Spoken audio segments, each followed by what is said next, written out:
Welcome back to the Wizard Shop. Today we're going to talk about 80s and 90s budget sports cars with a back seat. Let's get started.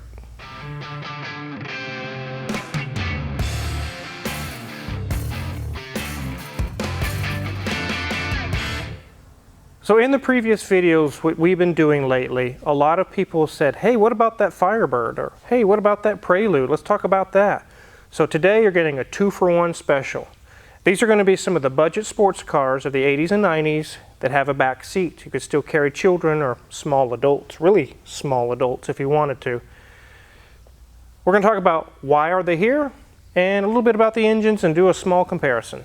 This one is a 1986 Pontiac Firebird with the ominous 2.8 V6, and it has 213,000 miles.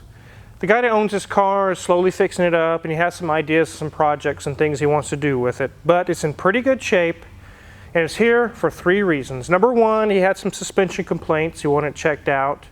Number 2, it would clunk when you put it into gear, it's an automatic. And number 3, if you were to hit the brakes really hard or turn really sharp while you're cruising, the engine will just stall.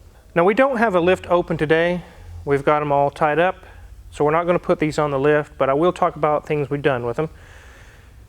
This customer, I think, put his own suspension components up front, and he's concerned that it pulls to the right or left. We don't have an alignment machine here, and that's not something we really focus on. So I recommended that he take it to an alignment shop. They can line it up, and then they can see if there's anything loose. And if there is, they can replace it right there and align it right there, right on the rack, on the alignment rack. So we're going to leave that to another shop because we don't do alignments. The second issue that they had is whenever they would put it into reverse or drive, it would be a noticeable thunk into gear, and they thought, oh, my transmission's going out or something's bad. So we checked the U-joints, we checked the drive shaft, checked the transmission. There was really no issues there. What it is the rear end on this car is really worn out. And keep in mind it has over 200,000 miles, so that doesn't surprise me. When you put it into gear, you can physically watch it thunk into gear. It needs to have the rear end rebuilt. That's not something we do here. There's a shop, actually, Chance Transmissions in Wichita. They do transmissions and rear ends, and that's all they do. And those are the people that need to do that job because that's all they do. Now the third complaint, we were able to solve it here in the shop. Whenever he would hit the brakes really hard or take a sharp turn while he's cruising, it would stall. The engine would just quit, and he was just coasting to a stop with a dead engine. Whenever he would get it into park, it would fire right back up and no trouble, and he'd take off. With these older models, General Motors vehicles, it's kind of like TBI, but this one has multi-port. It uses some of the same sensors and things, and there's what's called a minimum air adjustment. Now, what it is the idle control motor can control so much of the throttle, but there needs to be a little gap in the actual throttle blade itself in order to allow the throttle blade not to stick and to allow a minimum amount of air through. This one was way off. We got the adjustment taken care of and readjusted the throttle position sensor and got it all fixed up, and it was a lot better, but it would still stall. I had to brake a lot harder, but it would still stall. It's like it's running out of gas or something. So I talked to the customer, and they said there had been a fuel pump in the past or something, and I thought, maybe we need to pull the tank down and investigate what's going on. So he gave the go-ahead. He said, yes, go ahead and pull the fuel tank down. So we did. We pulled it apart. And inside of the fuel tank, there's plastic baffles. It's a baffling system that keeps the fuel from sloshing back and forth too much. And it was completely cracked and in pieces, just floating in the bottom. We got the fuel tank removed. The fuel pump assembly was fine. It was fairly new. We just transferred it over to a brand new fuel tank with nice new baffles in it. Put it back together, put about a half a tank of fuel in it, no more stalling. So let's pop the hood and look at this beautiful 2.8 V6.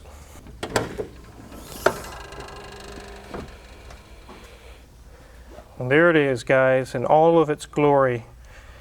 This engine has 135 horsepower, and when you drive it you can tell it's no powerhouse. It's okay. I mean, it drives, it does the job. It's somewhat sporty, but it's definitely not a hot rod. But it is running a lot better now. We got the minimum air adjustment, which is this little screw. I'll move the throttle out of the way and you can see the little screw sticking out. You adjust it from back here, in or out. You have the idle air control unplugged, and there's a few things you have to go through to get that done.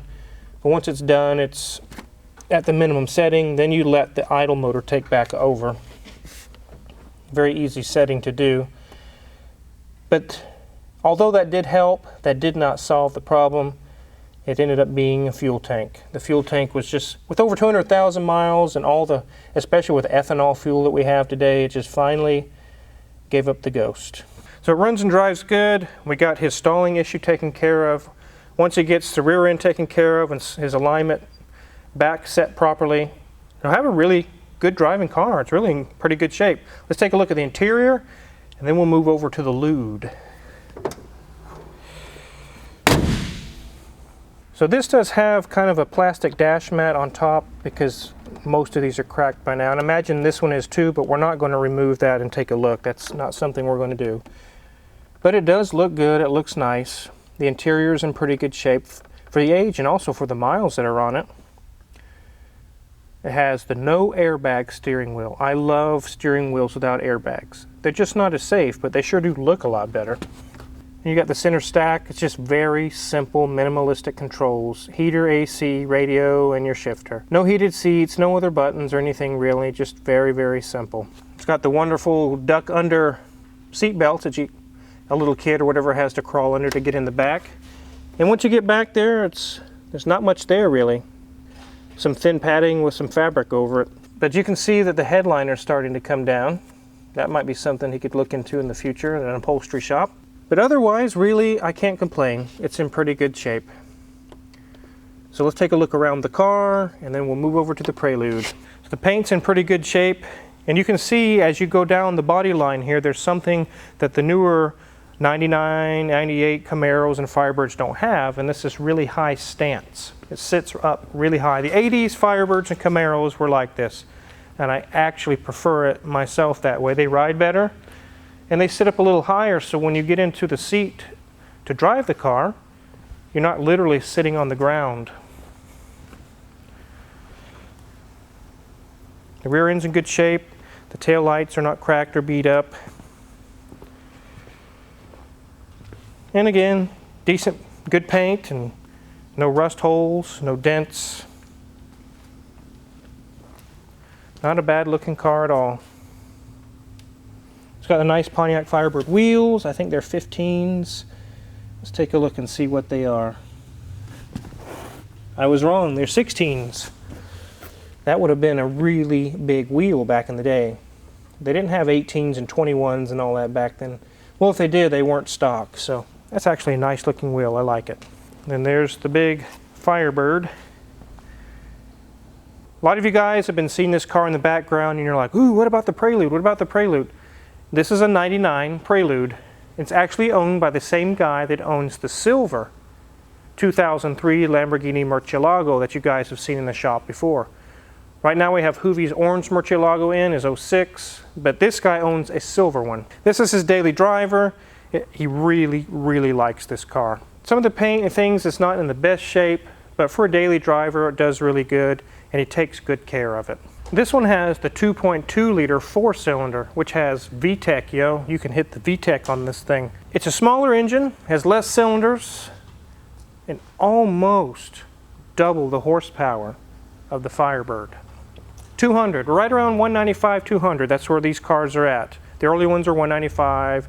As you got into the 2000, 2001, you got 200. Not a big change, but this one's a manual, has the 5-speed. It's actually in here because a check engine light came on and we checked the code and it was EGR, insufficient flow, which is very common on these Honda engines. Let's open the hood and take a look. Here we have the 2.2 4-cylinder I talked about. This one has had a timing belt, water pump, and distributor, plugs and wires, things we've done for him in the past. We've worked on this car several times for him, helped keep it in good shape for him. So here we have the EGR valve. This vacuum line goes to it, and that could be the problem. It could have failed, but it didn't. What you're supposed to be able to do is undo this vacuum line and hook a manual vacuum pump to the EGR valve and manually operate it, and it should stall the engine. But when I tried that on this car, it didn't even phase the engine, not even one bit. On these Honda engines, there's multiple different models that do this type of EGR setup. They run the exhaust gases through the intake, where these little gold-colored, brass-colored plugs are. That gets plugged with carbon, and there is no way to clean it out without removing the intake. And that's what we did. We removed the intake, and there's little soft plugs everywhere you see the brass plugs that we put in. You have to drill them out, pull them out, and then you can get in there and clean all the carbon. And that's what we did. Spotless and clean in there. And then we didn't go back with more soft plugs. What I did is threaded the holes and installed removable cap plugs. So if this happens again, which it probably will, it's very common on Hondas, all we have to do is remove the cap plugs, clean it out, and put the plugs back on without ever having to remove the intake again. So that's going to save him a lot of trouble in the future. It will plug up again. It's a design flaw, basically. So that's all this thing needed, was just to have the EGR ports cleaned out, and we got that taken care of. And you guys remember the red Prelude that I had that my daughter wrecked? He wants some parts off of there to salvage to keep for spare parts for this car, so we'll be removing those parts and keeping them for him. He'll take them home with him, and he's already purchased them actually. So I'll go ahead and close the hood.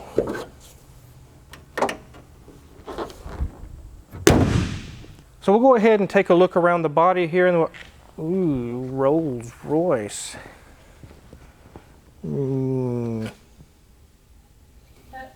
Get your hands off her. Oh, what a beautiful car. We just got this one in.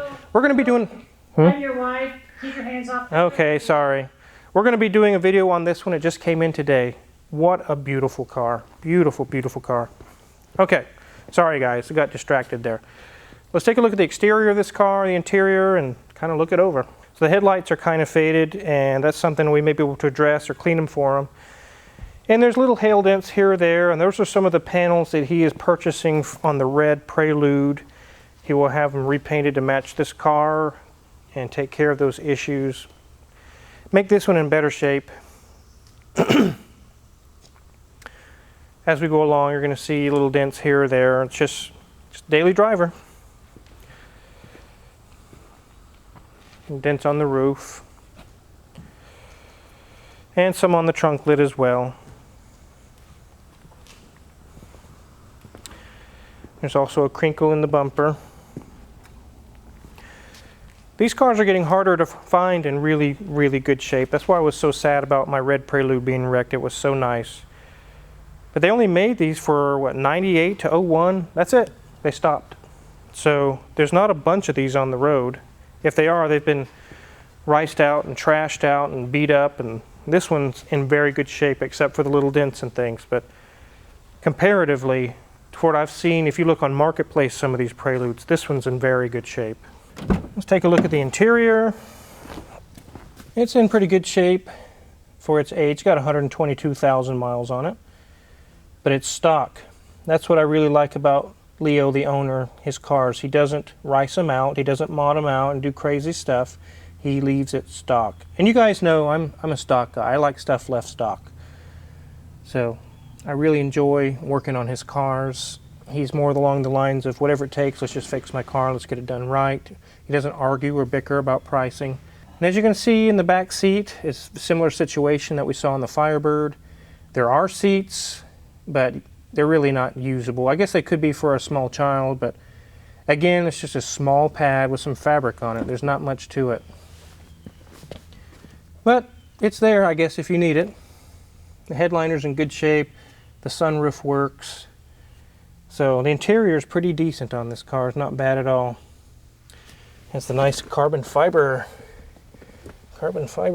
pieces on it.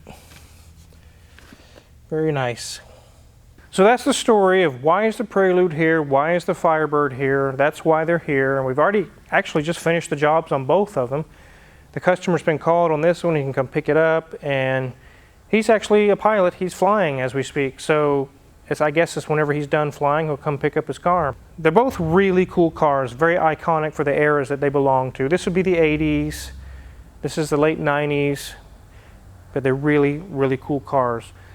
I definitely thought you guys would enjoy hearing about them, especially in the comments where you've mentioned, ooh, I want to hear about this car, that car. So we definitely delivered on that. If you're curious what kind of tools I use in the shop, check my Amazon affiliates link in the description below. I get a small cut. I'm appreciative for that. And make sure you hit the subscribe button if you haven't already. We got many more cool videos to come, and we've made some progress on the yacht. Thanks for watching.